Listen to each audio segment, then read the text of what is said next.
Welcome you all once again to our channel Eklav Academy Kasganj the platform realising dreams.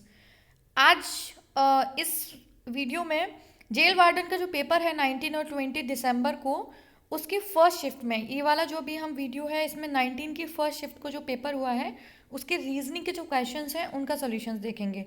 तो बिना time waste किए start करते हैं। Reasoning के क्वेश्चंस किस लेवल के आए थे, जो 20 को जिनका पेपर है वो इससे आइडिया लगा सकते हैं किस तरीके से अप्रोच होंगी, किस तरीके से हमें कहाँ तक माइंड को अपने सेट करना है, तो उनको बहुत ज़्यादा फ़ायदा मिलने वाला है। जो लोग 19 की शिफ्ट को देख लेंगे वो 20 में पेपर के लेवल का अंदाज़ा लगा सकते हैं। ठीक है, चलिए स्टार्ट करते हैं।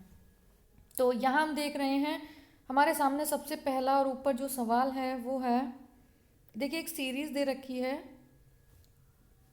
ठीक है, सीरीज है 13, 26, 6, 49। ठीक है, तो इसका जो आंसर आएगा, इसमें देखिए जो टिक होंगे वो आप उस पर मत जाइएगा क्योंकि ये किसी स्टूडेंट ने भेजा हुआ पेपर है, सेट है। जो आंसर्स मैं आपको बताती जा रही हूँ वो आंसर्स हैं। ठीक है, तो इसमें क्या किया गया है, 1, 3, जैसे हम 1, 3, 26 और 4, 6, 4, 9। ठीक है, जो ये है इसमें क्या किया गया है, वर्गों का मल्टीप्लाई, यानी कि 1 इंटू जो 4 है, ठीक है, और -1, 3 आ गया। फिर अगले में 3 इंटू, यानी कि ये 2 का वर्ग था, अगले में 3 का वर्ग है। ठीक है, तो 3 का वर्ग होता है, 3 का अगर हम देखेंगे तो 9, तो 9 का गुणा करेंगे, 3 × 9 = 27 -1।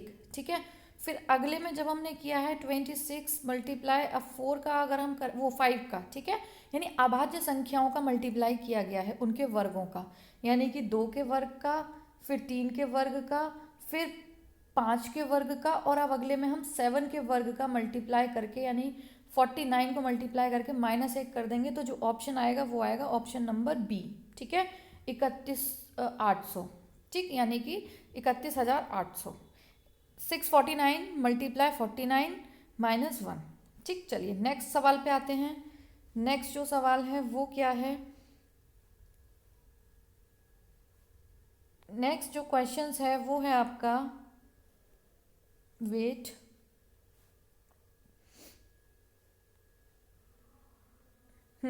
एक तस्वीर की ओर इशारा करते हुए रमन ने कहा, तस्वीर में दिखने वाले पुरुष मेरी बहन की बेटी के नाना हैं। तो मेरी बहन की बेटी, ठीक है, अपने ऊपर रख लीजिए तुरंत की तुरंत, मेरी बहन की बेटी के नाना हैं, तो रमन के बेटे का, तो मेरी बहन की, किसी की भी बहन की बेटी, ठीक है, उनके नाना खुद के पिताजी हो गए। ठीक, तो तस्वीर में दिखने वाले पुरुष से क्या रिश्ता है, रमन के बेटे का, तो रमन पिता हो गया उस लड़के का, और रमन के बेटे का उस तस्वीर वाले पुरुष से क्या रिश्ता है, तो वो उनका पोता हो जाएगा। ठीक है, जो आंसर है ऑप्शन नंबर बी, पोता। नेक्स्ट, नीचे दी गई श्रृंखला में कौन सी संख्या प्रश्नवाचक चिन्ह के स्थान पर आएगी। देखिए यहाँ पे क्या हो रहा है, 23 में 5 ऐड किए हैं, फिर 28 में 10 ऐड किए हैं, इस तरीके से 62 में आगे देखेंगे तो 8 ऐड किए हैं, तो आपस में डिजिट की जो काउंटिंग हो रही है, यानी कि देखिए 23 में क्या किया गया है, 23 में 8, वो 23 से 28 में 5 ऐड किए हैं, तो वो 5 ऐड क्यों किए हैं, क्योंकि इन दोनों की टोटलिंग जो है वो 3 और 2 5। ठीक है, ऐसे 28 में 8 और 2 10, तो अगले वाले में 10 ऐड कर दिए हैं, 38 आ गया है, तो अगले में 8 और 3 11, जब 11 ऐड करेंगे तो आंसर आएगा 49। नेक्स्ट है 100 तीलियों वाली, इसको मैं मिटा देती हूँ, 100 तीलियों वाली एक माचिस की डिब्बी ली गई है। ठीक है, पक्षीय लंबाई के रूप में 2 माचिस की तीलियों का क्या किया गया है, उपयोग करके माचिस की तीलियों का एक घन बनाया गया है। ठीक है, तो अगर हम घन की बात करेंगे तो घन क्या है, लंबाई गुणा चौड़ाई गुणा ऊंचाई, यही तो रहता है। तो जिसमें लंबाई चौड़ाई ऊंचाई, देखिए मैं आपको घन बना के यहाँ पे एक बार दिखा देती हूँ, इस तरीके से बनेगा, ये होगा, ये होगा, ये होगा, ये होगा, ये होगा और ये होगा। तो अगर यहाँ बोला गया है 2 2 तीलियाँ, तो 2 यहाँ लगी, 2 यहाँ लगी, 2 यहाँ लगी, ठीक है, 2 यहाँ लगी, 2 आप इस तरीके से 2, ठीक, 2 2 2 2, मतलब ये 2 2 2 और ये 2। ठीक है, तो यानी कि 4 ये हो गई, 4 ये हो गई, 8 दूनी 16, सबका दुगना करना है ना, और फिर 1 2 3 4, तो 12 दूनी ये हो जाएगा 24। तो इसमें ऑप्शंस दिखाई नहीं दे रहे हैं, इसका एक ऑप्शन 76 भी था, तो इसका जो आंसर सही होगा। अब उन्होंने पूछा है माचिस की तीलियां कितनी बचेंगी, तो यूज हो गई हमारी 24, तो जो बचेंगी वो होगा 76, सो द आंसर इज 76। ठीक है, चलिए नेक्स्ट क्वेश्चन पे आते हैं अब हम। नेक्स्ट पे दी गई श्रृंखला में श्रृंखला दी गई है, तो आप देख रहे होंगे बीच वाले लेटर को भी देख लेंगे। ए ई, यहाँ बहुत सिंपल सा है, ए के बाद ई दे दिया है, ई के बाद आई, आई के बाद ओ, तो अगले में यू आएगा। ठीक है, तो पहला तो बी बी बी है और बाद में टी टी टी है, तो बस ए ई आई ओ यू की श्रृंखला है, तो ये आ जाएगा। ये आप मैथ्स का सवाल है। ठीक है, तो नॉर्मली 19 के ऊपर आपका जो घात है वो है 144 का, तो इकाई अंक पूछ लिया है। वैसे नॉर्मली ये होता है कि इकाई अंक कैसे आ जाता है, 144 को हम 4 से डिवाइड करके देख लेंगे। ठीक है, 4 से जितना भी कटेगा, यानी कि 4 तिया 12 और 2 बचेगा। ठीक है, तो 2 बचेगा, 4 छिंग 24, ये पूरा पूरा जा रहा है, तो 9 निम 81 और 81। अगर इसका हम देखेंगे तो एक एकम, इसका जो आंसर आएगा वो 1 आएगा। ठीक है, वैसे ये मैथ्स का सवाल है। नेक्स्ट पे आते हैं। 39 छात्रों की एक कक्षा में रवि सुमित से 7 रैंक आगे है। आगे है का मतलब होगा ऊपर होगा। ठीक है, और सुमित आखिरी से 17वें स्थान पर है, तो रवि की रैंक प्रथम से क्या है। तो बहुत सिंपल सी चीज़ है, 41 छात्रों की 39 की कक्षा है और सुमित नीचे से 17वां है और उसके और ऊपर कोई 7 है, तो उसका स्थान नीचे से टोटल कितना हो जाएगा 24, और टोटल मिला के कितने लोग हैं 35, तो इसका मतलब है इसके ऊपर कितने लोग और बैठे होंगे 15, और जब ऊपर से गिनेंगे तो ये व्यक्ति कितना होगा 16वां, तो आंसर आ जाएगा, द आंसर इज 16। रवि की रैंक पूछ ली है प्रथम से, यानी कि ऊपर से क्या है। ठीक है,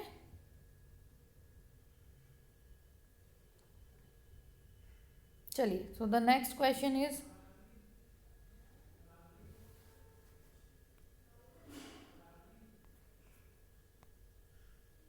अगला अगला देखिए, आपको क्रम लगाने के लिए आया है। भारतीय पासपोर्ट, उड़ान, अप्रशासन, वो अप्रवासन यानी इमिग्रेशन, विश्व कप और शतक। तो इसमें देखिए बिल्कुल सही क्रम लगा हुआ है, इसका जो आंसर होगा वो डी होगा, 1 2 3 4 5। सबसे पहले हमारे पास पासपोर्ट है, फिर हम उड़ान भरेंगे, फिर हम प्रवासन या इमिग्रेशन करेंगे, वहाँ से कहीं बाहर जाएंगे, फिर विश्व कप के लिए फिर शतक लगाएंगे, तो ये बिल्कुल सही क्रम है। उसके बाद हम आएंगे, हमें एक श्राद्धशता का सवाल दे रखा है, जिस प्रकार से F S J L C E G I संबंधित है उसी प्रकार से क्या संबंधित है। ठीक है, तो एफ से सी पे आते हैं -3, एच से ई पे -3, जे से जी पे माइनस, यानी -3 के पेयर हैं। ठीक है, तो एल से आई देखेंगे -3 है, 14 से 3 माइनस करेंगे तो के आना चाहिए, पी से 3 माइनस करेंगे तो एम आना चाहिए, और आर से 3 माइनस करेंगे तो 15 आना चाहिए, यानी कि ऑप्शन नंबर ए। ठीक है, स्टार्ट। फिर नेक्स्ट क्वेश्चन है, आपको एक सीरीज दे रखी है, बाईं ओर से तीसरे अक्षर, तो आप देख सकते हैं इसमें तीसरा के है, और दाईं ओर से चौथे अक्षर जिसमें एन है, के बीच कितने अक्षर हैं, तो के और एन के बीच पूछ लिया है, तो हम गिन सकते हैं 1 2 3 4 5 6 7 8। ठीक है, सॉरी मैंने गलत गिन लिया, कितना था, 1 2 3 4 5 6 7 8 9, 9 है, सो आंसर इज 9। ठीक है, चलिए नेक्स्ट क्वेश्चन पे आते हैं। नेक्स्ट क्वेश्चन आपको दे रखा है, एक पासा लिया गया। ठीक है, चलिए खुला पासा है, एक पासा लिया गया, हमने इस तरीके से ले लिया, उसमें 1 से 6 तक संख्याएं 1 और 4 एक दूसरे के एडजेसेंट हैं, तो चाहे हम ये ले लें या 4 यहाँ कर दें कोई अंतर नहीं होगा। उसके बाद बोला गया 3 वाला फलक 6 के विपरीत है, तो देखिए 3 और 6 एक दूसरे के विपरीत, क्योंकि यहाँ पे तो विपरीत के लिए ऑप्शन बचा नहीं, 3 और 6। ठीक है, और 2 तथा 4 वाले फलक विपरीत नहीं है, तो 4 के विपरीत 2 नहीं आएगा, तो 2 यहाँ आ जाएगा, यहाँ 5 आ जाएगा। ठीक है, अब क्या बोला गया कि कौन सा जोड़ा सन्निकट फलकों पर है, यानी एडजेसेंट है। 1 और 2, देखिए 1 2 तो विपरीत हो गया, 6 और 3 ये एक दूसरे के विपरीत हो गया, 4 और 5 एक दूसरे के विपरीत हो गया, तो आंसर आ जाएगा 3 और 2। नेक्स्ट क्वेश्चन है इसका, अगर हम देखेंगे, रोहित, राहुल और रानी 3 दोस्त प्रशासनिक कार्यालय में अपने फीस के भुगतान के लिए कतार में खड़े हैं। रोहित कतार के आरंभ में 9वीं जगह पर खड़ा है, रानी अंत में 14वीं जगह पर है, रोहन और रानी के बीच 4 छात्र हैं। तो देखिए इसको थोड़ा सा सॉल्व करते हैं हम, इसको रिमूव करके,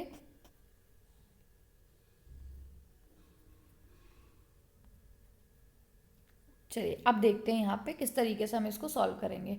तो देखिए एक लाइन हमने खींची, क्या बोला जा रहा है, रोहित, रोहन और रानी 3 लोग हैं, रोहित कतार में आरंभ में 9 पे है, तो मान लीजिए रोहित यहाँ पे है और ये कौन सी रैंक है 9th। ठीक है, उसके बाद रानी अंत से 14वें स्थान पर है, तो मान लीजिए नीचे से रानी यहाँ पे है और ये स्थान जो है वो 14वें स्थान पे है नीचे से। ठीक है, आगे क्या बोला गया है, और रोहन और रानी के बीच 4 छात्र, अभी रोहन आया नहीं है इसे छोड़ो, और रोहन और रोहित के बीच 5 छात्र हैं, रोहन और रोहित के बीच। ठीक है, चलिए भाई, तो रोहित इसका मतलब यहाँ पे आ जाएगा बीच में, वो रोहित क्यों, सॉरी रोहन, रोहन और रानी के बीच कितने लोग बोले गए हैं, रोहन और रानी के बीच बोले गए हैं 4, यहाँ पे 4 हैं, और रोहित और इसके बीच में है 5। इसका मतलब रोहित और अगर हम रानी के बीच की बात करें तो टोटल मिला के यहाँ कितने लोग हो गए, 5 ये, 4 ये, 9 और एक बीच में 10, इनके बीच में 10 लोग हैं। ठीक है, और जो रानी है उसके ऊपर से जो स्थान दे रखा है वो 20th दे रखा है, ये वाला स्थान ऊपर से 20th है। ठीक है, तो रोहित और रानी अपनी जगहों को अदला बदली करते हैं तो आराम से 15वें स्थान पर कौन होगा। देखिए, अगर रानी और रोहित अपने स्थानों को, ये क्या है, एक सेकेंड जस्ट वे, और अगर रोहित और रानी अपनी जगहों की अदला बदली करते हैं तो आराम से 15वें स्थान पर कौन होगा। तो रोहित ने और रानी ने अदला बदली कर ली, रानी यहाँ पहुँच गई और रोहित यहाँ आ गया, तो 15वां, देखो ऊपर से ये 9 है, 9 और 5 14 और 1 15, रोहन 15वें पे है, तो इन दोनों के अदला बदली करने से रोहन का 15वें स्थान पर कोई असर नहीं पड़ेगा, तो 15वें स्थान पर कौन रहेगा, तब भी रोहन ही रहेगा। ठीक है, चलिए अगला, ये आप देख रहे हो कि बहुत इजी सा सवाल है, 103,986 को 689,301 विपरीत लिख दिया गया है, तो इसी प्रकार से 965492 को विपरीत लिख दीजिए 294569, इसका हो जाएगा ऑप्शन नंबर सी। ठीक है, यानी कि 294 बिल्कुल विपरीत लिख दीजिए, बस इसमें कुछ भी नहीं है। ठीक, चलिए नेक्स्ट पे आते हैं।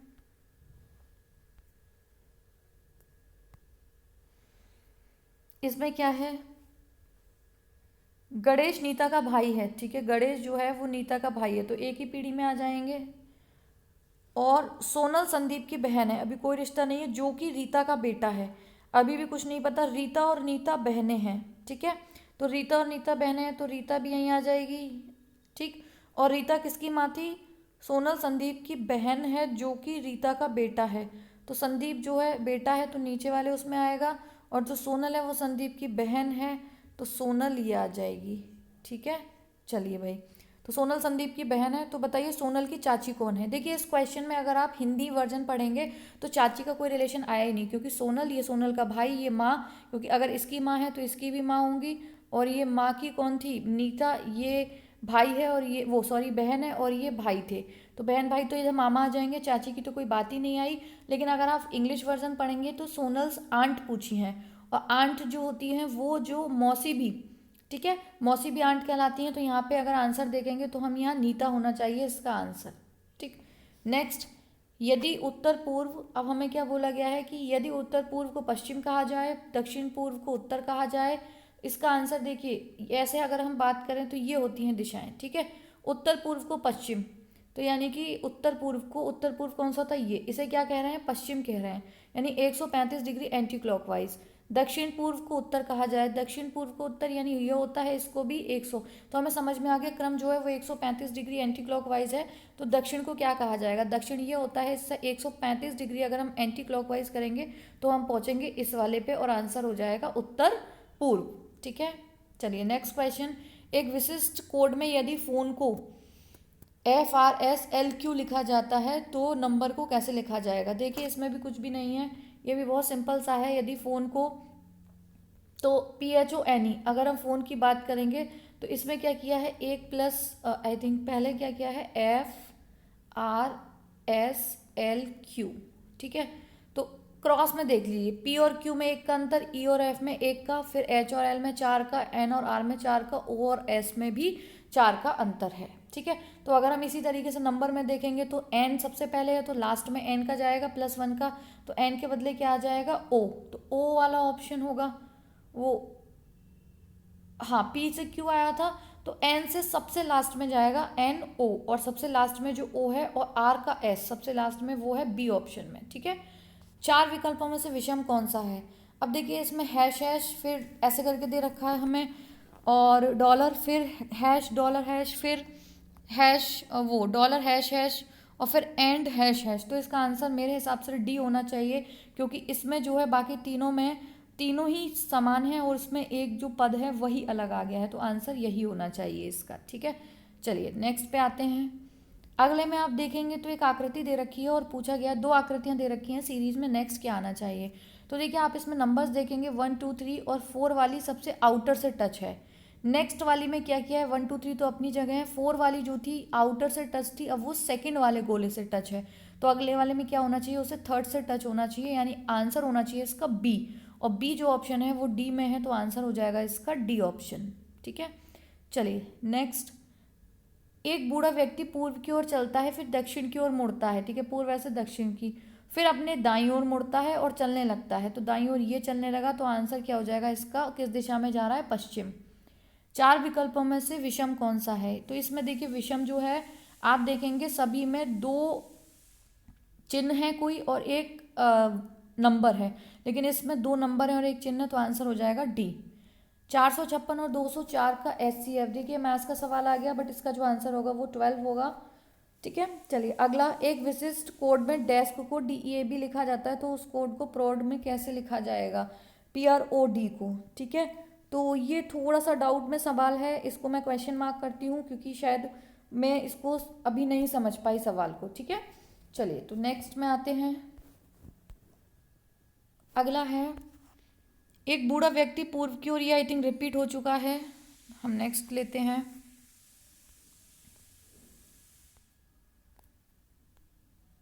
चलिए अगले में आते हैं। एक निश्चित कूट भाषा में इस तरीके से देखिए सब लिखा गया है, हमें ल्यूसी का पूछा गया है, तो ये कॉमन और इससे निकल जाता है। ल्यूसी का जो कोड होगा, ल्यूसी सेकंड में भी है और ल्यूसी थर्ड में भी है, और सेकंड और थर्ड में अगर हम देखेंगे ऑल गेट टुगेदर और ऑल आर डिफरेंट में ऑल कॉमन है, तो आंसर जो होगा वो ऑल होगा। यदि आज शनिवार है तो 57 दिन बाद, तो 57 दिन बाद का मतलब होगा 56 दिन बाद तो शनिवार ही आएगा, एक दिन और ऐड कर देंगे तो आ जाएगा रविवार। अगर हम आकृतियों को देखेंगे तो इसमें अगली जो आकृति होगी वो कंप्लीट हो जाएगी, तो आंसर होगा इसका डी। ठीक है, चलिए नेक्स्ट क्वेश्चंस पे आते हैं।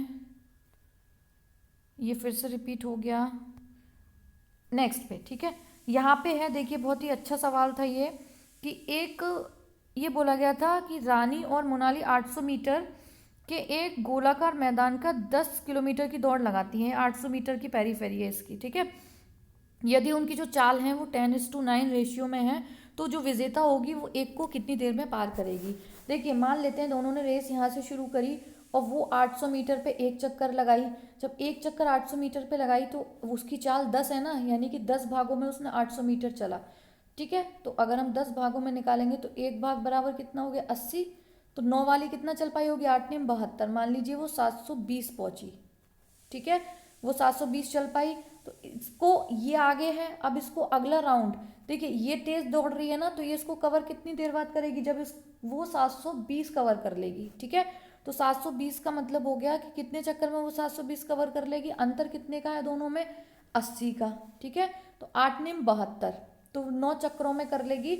और टोटल मिला के वो जो 800 मीटर की दौड़ है, मतलब 10 किलोमीटर की है, वो 12.5 चक्करों में करेगी। तो 9वें चक्कर पे वो उसको पार करते हुए आगे निकल जाएगी, उसके बाद वो नहीं निकलेगी। तो इसका जो आंसर आएगा वो आएगा एक बार। ठीक है, चलिए बाकी बहुत ज़्यादा बेसिक समझने के लिए हम क्लास वाइज जो आंसर्स करते हैं, क्लास वाइज जो प्रैक्टिस करते हैं, उसमें आप अच्छे से समझ पाएंगे। ठीक है, चीज़ों को। चलिए, जुड़ना तोड़ना तो विवाह तलाक, बहुत ही ईजी है, सी ऑप्शन आ जाएगा इसमें। ठीक है, इसके बाद देखिए ये एक सवाल ऐसा है कि इसमें मुझे दो लॉजिक नज़र आ रहे हैं जिसके हिसाब से आंसर हो सकता है। इसमें हमें वर्गीकृत करना है, किसी आधार पर इन इमेजेस को वर्गीकृत करना है। ठीक है, तो मेरे हिसाब से इसमें दो चीज़ें मुझे लग रही हैं। एक तो वर्गीकृत ये हो पा रहा है कि अगर हम सेकंड, थर्ड और फोर्थ की इमेज देखेंगे, वाटर इमेज, तो तीनों की वाटर इमेज बिल्कुल सेम होगी, फर्स्ट की वाटर इमेज अलग होगी। तो उस हिसाब से जो आंसर होना चाहिए वो 2, 3, 4 है। दूसरा एक और लॉजिक है कि ये सब जितने भी हैं वर्ग और आयत से बने हैं और ये त्रिभुज से बना है, तो उसके हिसाब से भी जो आंसर है वो होना चाहिए 2, 3, 4। लेकिन एक लॉजिक और है कि अगर ये दोनों एक दूसरे को हाफ हाफ, इन सबको बिल्कुल ही हाफ हाफ इमेज है, ये एक दूसरे की हाफ इमेज नहीं है, ये एक दूसरे को ओवरलैप कर रही है, तो उस अकॉर्डिंग 1, 2, 3 आंसर भी हो सकता है कि आ जाए, मतलब जब आंसर किया है। लेकिन अकॉर्डिंग टू मी दो दो रूल्स जो लग रहे हैं वो 2, 3, 4 में ही है। सो आई विल गो विद 2, 3, 4। ठीक है, ऑप्शन नंबर डी। तो इस तरीके की चीज़ों में कभी कभी कहीं ना कहीं थोड़ा सा डाउट रहता है कि जो आंसर होगा वो क्या दिया जाएगा आंसर की में, ठीक है। वैसे ही अगर वाटर इमेज देखी जाए और अगर त्रिभुज और आयत वर्ग देखे जाएं तो दोनों हिसाब से ही 2 3 4 होगा, ठीक है। और अगर हम बीच की इमेज देखेंगे तो उस हिसाब से आंसर 4 अलग हो जाएगा, यानी 1 2 3 होगा, ठीक। तो वेट फॉर आंसर की, देखते हैं क्या आंसर उसमें सही दिया जाता है। नेक्स्ट क्वेश्चन पे आते हो। इसमें देखो पूछा गया है कि दाईं ओर एक पैटर्न में एक साथ आकृति दी गई है। ध्यानपूर्वक देखिए कि दाईं ओर के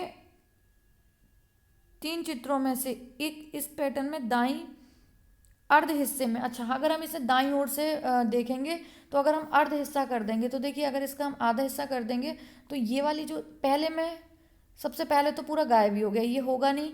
दूसरा, इसको हम थोड़ा सा शायद बड़ा करने की कोशिश करें तो आपको शायद साफ नज़र आएगा, ठीक है। अब देखिए, तो इसका जो आंसर हो जाना चाहिए, अगर आप इसको इस तरीके से दाएं हिस्से में आधे में बांटेंगे, ये देखिए बहुत ज़्यादा, मैं इसको रिमूव करती हूँ दोबारा, आप देखिए, ठीक है।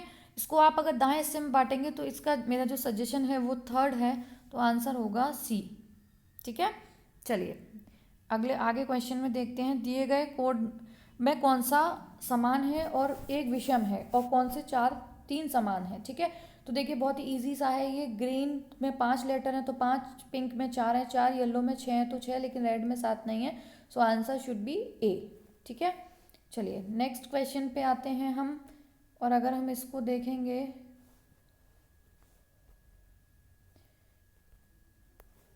ये क्वेश्चन क्यों नहीं, वेट, इसको हम देखते हैं, आ गया, ठीक है। चलिए नेक्स्ट क्वेश्चन है कि डॉली की ऊंचाई चंद्रा और फरा से ज़्यादा है।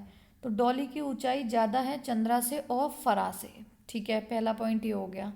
दूसरे पॉइंट में हमें दे रखा है चंद्रा की ऊंचाई आनंद से अधिक है, तो चंद्रा की आनंद से अधिक है, ठीक है। और अगले में क्या है, डॉली की ऊंचाई भरत से कम है, तो भरत से कम है तो भरत की ज़्यादा है डी से, ठीक है। चलिए उसके बाद यह तुलना 5 दोस्तों के बीच की जाती है। एक पॉइंट कोई रह गया यहाँ पे, डॉली की ऊंचाई चंद्रा और फरा से कम है, डॉली की ऊंचाई चंद्रा और फरा से ज़्यादा है, सॉरी। आनंद की ऊंचाई फरा से कम है, तो आनंद की ऊंचाई फरा से कम है, ये वाला पॉइंट रह गया था, आनंद की ऊंचाई, ठीक है। चलिए अब देखते हैं। तो देखिए यहाँ पे आपको एक चीज़ दिखी, ए जो है वो सी बड़ा है और एफ दोनों ही किससे बड़े हैं, ए से, तो इसका जो लगातार क्रम लगेगा वो ये लगेगा, ए सबसे पीछे आएगा, ठीक है। सी एफ बीच में है, लेकिन इन दोनों में कौन बड़ा है नहीं कंफर्म कर सकते हैं, और बी डी इधर। तो बोला गया है, इसका मतलब ऊंचाई, सबसे ऊंचाई ये है, फिर तो आगे बोला गया है सबसे पतला ऊंचाई के वजन में वृद्धि होती है, तो सबसे पतला है जो सबसे कम ऊंचा वाला सबसे पतला है, तो जो ए हो गया वो सबसे पतला है, ठीक है। और ऊंचाई के साथ वजन में वृद्धि होती है, यानी सबसे ऊंचाई है तो सबसे ज़्यादा इसका वजन है। तो दूसरा सबसे मोटा व्यक्ति कौन है, दूसरा सबसे मोटा व्यक्ति डी है, डी का मतलब हो गया डी से डॉली, आंसर इज बी, ठीक है। चलिए नेक्स्ट पे आते हैं। अगला है 5 लोगों के नाम दे रखे हैं आपको, थोड़ा सा विजिबल कम हो रहा है। Mister Bajaj, mister Desai, mister Khan और मिस्टर, इसको थोड़ा सा देखना मुश्किल हो पा रहा है। मिस्टर चोपड़ा किस मंजिल पर रहते हैं, ये मैंने सवाल जब लगाया था तो इसका जो आंसर है, मिस्टर चोपड़ा की मंजिल आ रही थी मंजिल 1, ठीक है। अगर कुछ एरर होगा तो मैं पिन कर दूंगी कमेंट बॉक्स में नीचे। वैसे इसकी जो शायद चोपड़ा आ रहे थे वो नंबर 1 पे ही आ रहे थे, ठीक है। बाकी अगर कुछ गलती हुई होगी मुझसे, क्योंकि क्वेश्चन विजिबल नहीं है, तो मैं आपको पिन कर दूंगी, ठीक है। चलिए नेक्स्ट, दर्जी, सुई, प्लम्बर। देखिए ये जिस बच्चे ने भी भेजा है उसने नल आंसर कर रखा है, और ये मुझे लगता है बहुत सारे स्टूडेंट्स इसका आंसर जो है वो गलत करके आए होंगे, ठीक। क्योंकि देखिए दर्जी अगर कपड़ा सिलता तो प्लम्बर नल बनाता, लेकिन दर्जी के जिस प्रकार से सुई हथियार है उसी तरह से प्लम्बर का रेंच होती है, यानी जिसे पाना कहते हैं, ठीक है। तो बी आंसर हो जाएगा। अगले में है, प्रत्येक विकल्प में एक सेट दिया है, जब उस सेट का चयन कीजिए जो अन्य सेटों से भिन्न हो। तो देखिए ये है 10 20, अगले में ये है 12 और ये है 24, फिर अगले में ये है 11 और ये है 23। तो सब एक दूसरे के दुगने थे, लेकिन सी में एक दूसरे के दुगने नहीं है, ठीक है। नीचे भी जो मैंने ऑप्शन ये छुप रहा है ये भी दुगना था पहले दूसरे का, लेकिन सी में ऐसा नहीं हो रहा, ठीक है। तो इसका आंसर हो जाएगा सी ऑप्शन। चलिए अगले क्वेश्चन पे आते हैं। ये देखिए वही आ गया, थोड़ा देखने की कोशिश करें क्या इसको। Mister Bajaj, mister Desai, mister Khan, mister Parmar, mister Chopra. हाँ, यहाँ पे थोड़ा सा विजिबल है, मैं यहाँ एक बार चेक कर लेती हूँ। ठीक है, एक 5 मंजिला इमारत पर रहते हैं, वही सारी चीज़ें हैं। सबसे पहले है मिस्टर देसाई मिस्टर खान की ऊपर वाली मंजिल पे, तो देसाई खान की ऊपर वाली मंजिल पर रहते हैं। ठीक है, मिस्टर बजाज की नीचे वाली मंजिल पर रहते हैं, तो मिस्टर देसाई, तो बजाज इनके भी ऊपर आ गए, वो सॉरी बजाज क्यों, और मिस्टर बजाज की नीचे वाली मंजिल में रहते हैं। ठीक है, ठीक है, बजाज की नीचे वाली, ठीक है। फिर मिस्टर खान और मिस्टर परमार के मंजिलों के बीच 2 मंजिल हैं, तो खान और परमार, तो परमार और ऊपर चले गए। ठीक है, चलिए, खान और परमार के बीच 2 मंजिलें हैं, तो जो सबसे नीचे रह गए वो कौन रह गए, चोपड़ा। सही है, इसका जो हमने आंसर बताया था वो फर्स्ट ही होगा।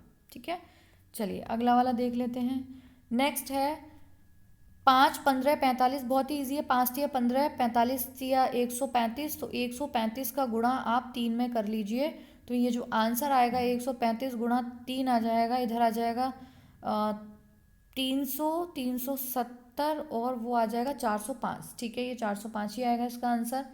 यदि आप पूर्व की ओर मुख करके खड़े हैं, दक्षिणावर्त दिशा में 100 डिग्री और फिर वामावर्त 145 डिग्री, तो 145 में से 100 घटा देंगे, केवल हमें पूर्व से वामावर्त 45 डिग्री बताना है, और पूर्व से वामावर्त 45 डिग्री आने पे ये कौन सी दिशा होती है, इधर उत्तर पूर्व, तो आंसर आ जाएगा उत्तर पूर्व। ठीक है, चलिए अगले सवाल पे आते हैं।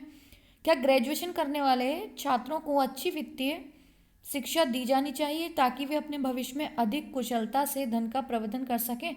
तर्क, हाँ, सभी छात्रों में मूलभूत वित्तीय प्रबंधन कौशल की कमी है। देखिए, तर्क तो ठीक है, हाँ करनी चाहिए, लेकिन ये पूरी बात कि सभी में कमी है, सभी छात्रों में, तो तर्क देखिए सभी छात्रों के ऊपर तो नहीं दिया जा सकता। कोई भी ऑफर है या कुछ है तो ठीक है, कमी है, लेकिन सभी में होगी ऐसा मुझे लगता है कि इसका आंसर नहीं होना चाहिए। और नहीं, जबकि चिकित्सा, कानून और कला के क्षेत्र वो छात्र भी वित्तीय प्रबंधन कौशल में अच्छे हैं, ये बिल्कुल गलत है। क्योंकि देखिए, कोई अच्छा अगर ऑफर दिया जा रहा है तो उसके लिए नहीं, जो तर्क है वो गलत होगा, तो दूसरा तो गलत है ही है। वो मेरे मानने में तो सभी छात्र किसी चीज़ में एक साथ कमज़ोर नहीं हो सकते, इसका पहला तर्क भी गलत है। तो इसका जो आंसर आना चाहिए वो ना पहला तर्क और ना दूसरा तर्क कठोर है, इसमें जो नीचे ऑप्शन है वो यही है, ये आंसर होना चाहिए इसका। ठीक है, चलिए अगला देखते हैं। नेक्स्ट है, निम्नलिखित में से एक चयन कीजिए जो दूसरी जोड़ी में वही सादृश्यता है। देखिए, सर्कल सरकमफ्रेंस से, यानी कि सरकमफ्रेंस होती है ये, ठीक है, परिधि जिसे कहते हैं। तो पॉलीगोन में क्या होता है, पॉलीगोन में आउटर जो सरफेस मतलब आउटर जो एरिया होता है वो पेरीमीटर कहलाता है। ठीक है, ए ऑप्शन पेरीमीटर। अगला है, निम्नलिखित में से DENAIT अक्षरों में से किसी भी अक्षर का कितनी भी बार प्रयोग करके बनाया जा सकता है। तो देखिए, पहला अक्षर DATAINED, ये सारे अक्षर हैं, तो इसका आंसर ए ही होगा, क्योंकि M नहीं है इसमें, इसमें O नहीं है और इसमें वो F नहीं है, तो ये तीनों तो नहीं बनाए जा सकते, ए आंसर होगा इसका। जो नेक्स्ट क्वेश्चन है वो है पूर्व धारणा से। इसमें क्या है, इस देश में 18 वर्ष के युवा, ठीक है, 18 वर्ष आयु तक पहुंचने के बाद लोग मतदान कर सकते हैं। इसके कथन, आई थिंक केवल कथन है, नीचे का मैं देखती हूँ, नीचे का नहीं आ पाया, मैं आपको बता देती हूँ इसका क्या सही होगा, जिसने भी पेपर दिया है। इसमें दिख नहीं रहा, जो निष्कर्ष थे वो कुछ इस तरीके से थे कि 18 वर्ष से पहले लोग दिया करते थे, मतलब पहला तो मुझे नहीं याद है, दूसरा था कि 18 वर्ष की आयु तक लोग उतना परिपक्व हो जाते हैं उसको समझने के लिए। तो इसका जो आंसर है वो केवल दूसरा वाला सही आएगा। ठीक है, जो भी ऑप्शन होगा केवल दूसरा, पहला उसमें गलत था। ठीक है, तो आप अपने अकॉर्डिंग देख लीजिएगा। और लास्ट क्वेश्चन आपको इसमें देखिए, 4 हमें ऐसे सर्कल दे रखे हैं जिसमें 4 खेल हैं ABCD, भाग लेने वाले छात्रों की संख्या को दर्शा रहे हैं। तो हमें देना है कितने छात्र कम से कम 2 खेलों में भाग लिया। तो कम से कम 2 का मतलब है 2 में तो लिया ही हो, 3 में लिया हो, 4 में लिया हो, उस बात से भी कोई एतराज़ नहीं है। तो एक एक वाले छोड़ के, ये जो एक एक वाले हैं इनको छोड़ के बाकी सब ये गिन दीजिए, और ये जब हम सब गिनेंगे तो ये 9 और 4 13 और 8 21, 21 और 1 22, 22 और 7 31, 31 और 6 37, 37 और 5 42 और मुझे लगता है कुछ मिस हुआ है क्या, 42। दोबारा से काउंटिंग करते हैं, 9 और 4 13, 13 और 8 21 और 1 22, 22 और 7 22 और 7 29, 29 और 6 35 और 5 40। So the answer will be 40। ठीक है, इसका जो आंसर होगा वो 40 आएगा। ठीक, तो आंसर इज 40। तो इस तरीके से ये फर्स्ट शिफ्ट का पूरा सॉल्यूशंस हैं। आप इसी तरीके से अंदाज़ा लगा सकते हैं कल के आने वाले पेपर का लेवल क्या होगा, क्वेश्चंस किस तरीके से घुमाए जाएंगे, कौन कौन से क्वेश्चंस किस एग्जाम कौन से चैप्टर से किस लेवल के आ रहे हैं और हमें किस तरीके से उनको अप्रोच करके सॉल्व करना है। सारा आप आइडिया आराम से ले सकते हैं और बहुत ही कूल माइंड से पेपर देने चाहिए। बहुत ही अच्छा रीजनिंग का पेपर आया है। बस एक सीरीज़ है जो मुझे समझ नहीं आई, उसको भी मैं कोशिश करूँगी, अगर समझ आ जाएगी तो मैं नेक्स्ट शिफ्ट वाले में ही ऐड करके उसका आंसर बता दूंगी। ठीक है, thanks for watching this video. जुड़े रहिए आप चैनल से, सब्सक्राइब कर लीजिए अगर आप तक सब्सक्राइब नहीं करिए, और वीडियो को लाइक करिए और आगे शेयर करिए। Thanks again.